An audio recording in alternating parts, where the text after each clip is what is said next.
एक गांव में औरतों की चोटी काटने की घटना होने लगी थी। जैसे ही रात होती, एक चुड़ैल अपने हाथ में खंजर लेकर आती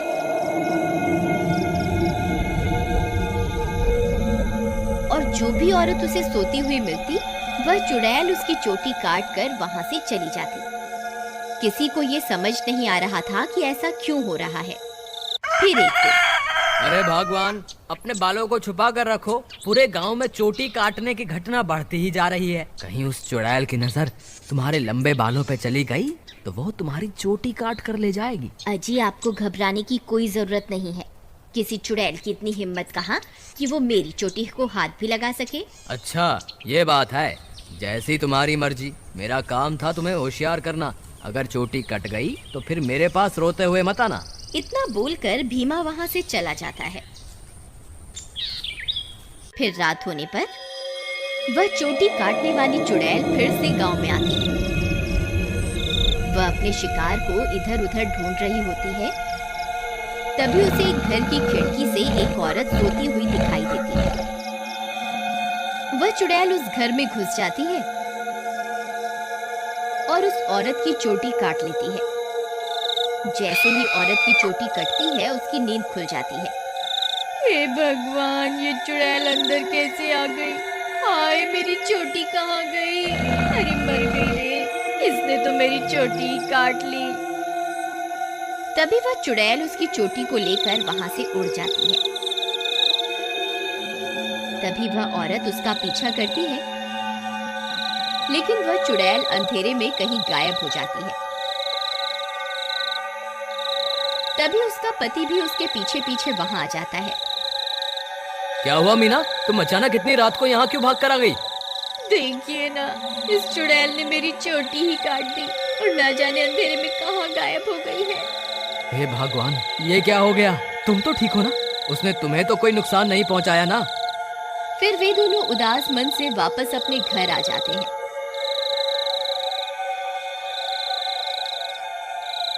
अगले दिन सुबह होने पर मीना की चोटी कटने की बात पूरे गांव में फैल जाती है। सब लोग उस चुड़ैल के बारे में बातें कर रहे होते हैं। फिर भीमा को अपनी पत्नी की फिक्र होती है, तो वह अपने घर की ओर चल देता है। घर पहुंचकर वह अपनी पत्नी के कमरे में जाता है तो देखता है कि उसकी पत्नी अपने बालों को संवार रही होती है। अरे सुमन, तुम्हें पता चला? कल रात को मेरे दोस्त मोहन की पत्नी की चोटी उस चुड़ैल ने काट ली। मुझे तो तुम्हारे लिए बहुत डर लग रहा है, कहीं वो चुड़ैल यहाँ ना आ जाए। अजी, हमें घबराने की कोई जरूरत नहीं। आप डरिए मत, मुझे कुछ नहीं होगा। सुमन, तुम्हारे बाल तो दिन ब दिन लंबे ही होते जा रहे हैं। पहले तो ये इतनी तेजी से नहीं बढ़ रहे थे, ये अचानक से इन्हें क्या हो गया? अजी, मैं अब अपने बालों की कुछ ज्यादा ही देखभाल कर रही हूँ ना, इसलिए। ठीक है ठीक है, तुम अपना ख्याल रखा करो। मैं अपने दोस्त मोहन से मिलकर आता हूँ।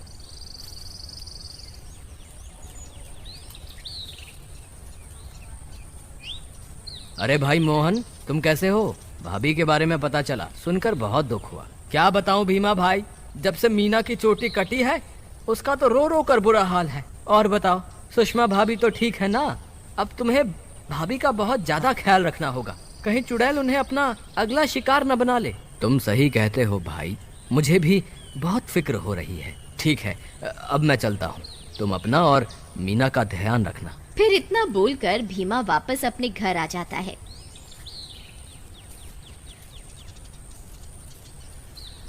रात होने पर भीमा सो रहा होता है। अचानक उसे चीख सुनाई देती है। उसकी नींद खुल जाती है। वह इधर उधर देखने लगता है। सुमन कमरे में नहीं होती। वह बहुत डर जाता है। सुमन, कहाँ हो तुम? सुमन, कहाँ हो तुम? अरे, मैं तो लुट गई, बर्बाद हो गई। ये चुड़ैल तो मेरी चोटी काट कर ले गई। हाय, मैं तो लुट गई। अरे, ये किसकी आवाज है? लगता है चुड़ैल ने फिर से किसी औरत पर हमला कर दिया है। मुझे बाहर जाकर देखना होगा। फिर वह भागकर बाहर जाता है और देखता है कि बाहर कुछ गांव वाले खड़े होते हैं। वह उनके पास जाता है। क्या हुआ भाई? ये चीख पुकार कैसी थी? क्या हुआ? सब ठीक तो है ना? नहीं भाई, अभी अभी चुड़ैल इस बेचारी की चोटी काटकर अंधेरे में गायब हो गई। हे भगवान, सुमन तुम कहाँ हो? मुझे वापस घर जाना चाहिए। फिर वह वापस अपने घर की ओर दौड़ पड़ता है। जब वो घर पहुंचता है तो देखता है कि सुमन अपने बालों को सहला रही होती है। वह उसे देखकर हैरान हो जाता है। सुमन, तुम कहाँ चली गई थी?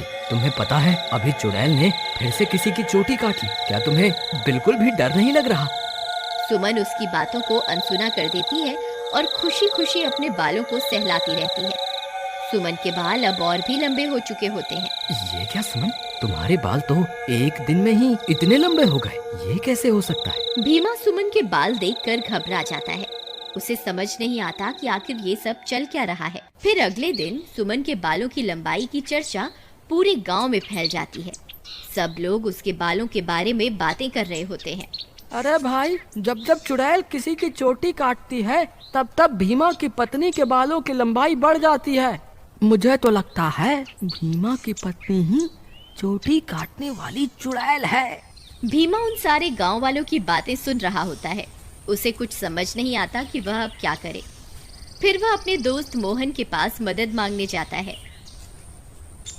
मोहन भाई, मुझे लगता है सुमन ही चुड़ैल है जो गांव में सबकी चोटी काट रही है। तुम ऐसा क्यों कह रहे हो भाई? भाई, जब जब किसी की चोटी कटती है तब तब सुमन की बालों की लंबाई बढ़ जाती है। और कल जब चुड़ैल का हमला हुआ तब सुमन अपने बिस्तर पर भी नहीं थी, फिर अचानक पता नहीं कहां से आ गई। अगर ऐसा है तो हमें कुछ ना कुछ करना होगा। तुम आज रात को सोने का नाटक करना, फिर जैसे ही भाभी घर से निकले तुम उसका पीछा करना, तब दूध का दूध और पानी का पानी हो जाएगा। मोहन भाई, तुम भी मेरे साथ मेरे घर चलो, तुम वहीं छुप जाना, फिर हम इसे रंगे हाथों पकड़ेंगे। ठीक है, चलो फिर।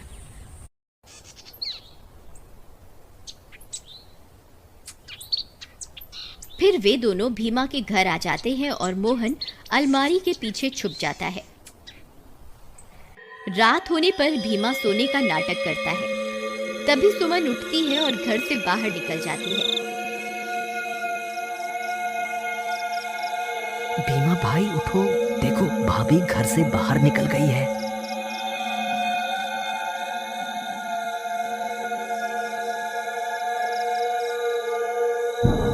सुमन थोड़ी दूर जाते ही चुड़ैल में बदल जाती है और अपने शिकार की तलाश करने लगती है। भीमा और मोहन की आंखें फटी की फटी रह जाती हैं। भीमा भाई, तुम्हारा शक सही निकला, तुम्हारी बीवी तो चुड़ैल निकली। मोहन भाई, अब क्या करें? ये जरूर अपने शिकार की तलाश में निकली होगी। अगर हमने इसे नहीं रोका तो आज ये फिर से किसी की चोटी काट लेगी। लेकिन भीमा भाई, भाभी सबकी चोटियां क्यों काट रही है? मुझे क्या पता भाई, जब तू अपनी भाभी से मिलेगा तो पूछ लियो। चलो इसका पीछा करते हैं। थोड़ी दूर उसका पीछा करने पर चुड़ैल एक जगह पर रुक जाती है। फिर वह इधर उधर अपने शिकार की तलाश करने लगती है। तभी चुड़ैल की नजर एक घर पर पड़ती है और वह उस घर में घुस जाती है। वहां उसे एक औरत सोती हुई दिखाई देती है। भीमा भाई, भाभी तो एक घर में घुस गई, अब क्या करें? अरे बेवकूफ, ये भाभी भाभी क्या लगा रखा है? इस वक्त वो तेरी भाभी नहीं है, वो एक चुड़ैल है। चलो हम भी इसके पीछे चलते हैं। अरे वाह, इसके बाल तो बहुत लंबे हैं। आज इसे ही अपना शिकार बनाऊंगी। तभी भीमा और मोहन वहां पहुंच जाते हैं। रुक जाओ भाभी, मैं आपको ऐसा नहीं करने दूंगा। ए चुड़ैल, वहीं के वहीं रुक जा, नहीं तो तुझे जान से मार देंगे। देखो सुमन, तुम ये ठीक नहीं कर रही हो, तुम्हें अभी के अभी ये सब रोकना होगा। ए मूर्ख इंसान, मैं कोई तेरी सुमन नहीं हूँ, मैं एक चुड़ैल हूँ। बस मुझे थोड़े और बालों की जरूरत है, फिर मैं महाशक्तिशाली बन जाऊंगी। फिर हर तरफ सिर्फ मेरा ही राज होगा। भीमा भाई, तुम इसे बातों में उलझाओ, मैं पीछे से जाकर इसकी चोटी काट दूंगा। फिर भीमा चुड़ैल को अपनी बातों में उलझाता है। तभी मोहन चुपके से चुड़ैल के पीछे पहुंच जाता है और उसकी चोटी काट देता है। अरे मर गई रे, ये तूने क्या कर दिया? मेरे सारे कराए पर पानी फेर दिया। चोटी कटते ही चुड़ैल की सारी शक्तियां खत्म हो जाती हैं और सुमन चुड़ैल के चंगुल से आजाद हो जाती है। अरे भाभी, आप वापस आ गई? मोहन भैया, आपका बहुत बहुत धन्यवाद।